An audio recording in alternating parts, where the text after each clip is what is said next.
It's been 75 years since we got independence, but the colonial mindset, the inferiority complex, is still there in the minds of India. For more than 65 years, the government did not make any effort to erase the symbols of slavery. But thankfully, since 2014, after Prime Minister Modi came to power, significant initiatives have been taken by the government to decolonize India, to restore India's glorious heritage. I'm gonna list the 7 most impactful things the government did since 2014 to decolonize India. If you find any value in this video, please share with your friends and spread the word.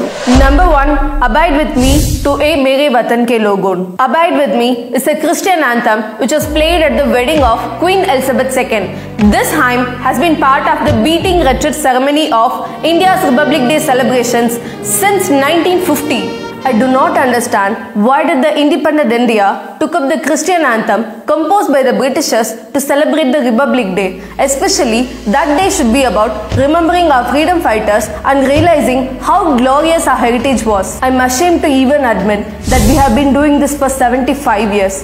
But thankfully, now it's being replaced with A Mere Watan Ke Logon, which memorialized Indian soldiers who died in the Indo-Chinese War. On 29 January 2022, when A Mere Watan Ke Logon played instead of Abide With Me, it was nothing but goosebumps.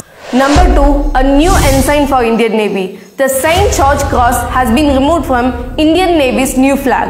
Instead, it now features the national emblem with the tricolour on the top left corner of the flag. The national emblem is covered by an octagonal shield and sits atop an anchor.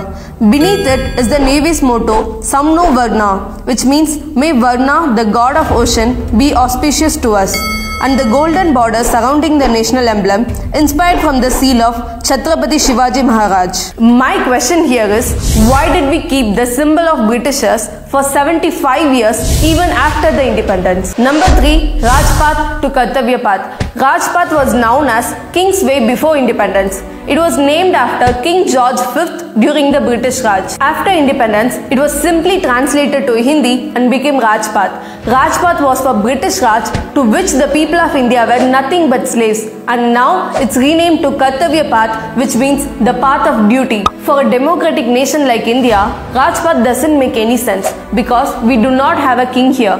Those who are using the path are the servants of people. So Kartavya Path makes a lot more sense than Rajpath.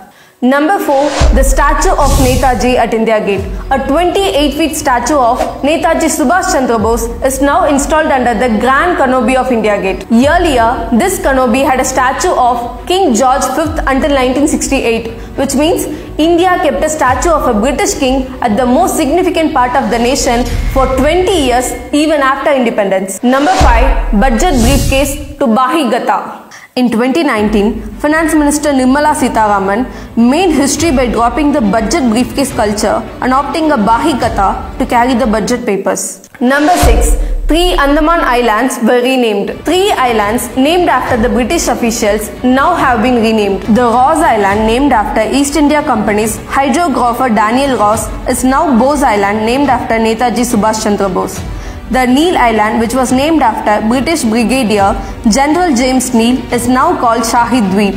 The Havelock Island, named after another British general, Henry Havelock, is now called Swarajya Deep. For 7 decades, these islands in India had the name of British army men who fought for the East India Company against the Indians in the 1857 War of Independence. Number 7. The traditional outfits during convocation. Indian universities have been carrying on the British style of wearing a robe and cap for the convocations. Now the UGC asks the universities to wear traditional handloom Indian outfits for convocations, and it's so heartening to see many universities have started following this already. Recently, on 75th Independence Day, Prime Minister Modi said, "We do not need to show ourselves like others. We will stand with courage in the way we are. We need freedom from servitude. There should not be any trace of servitude left in our existence, and it's high time we do that."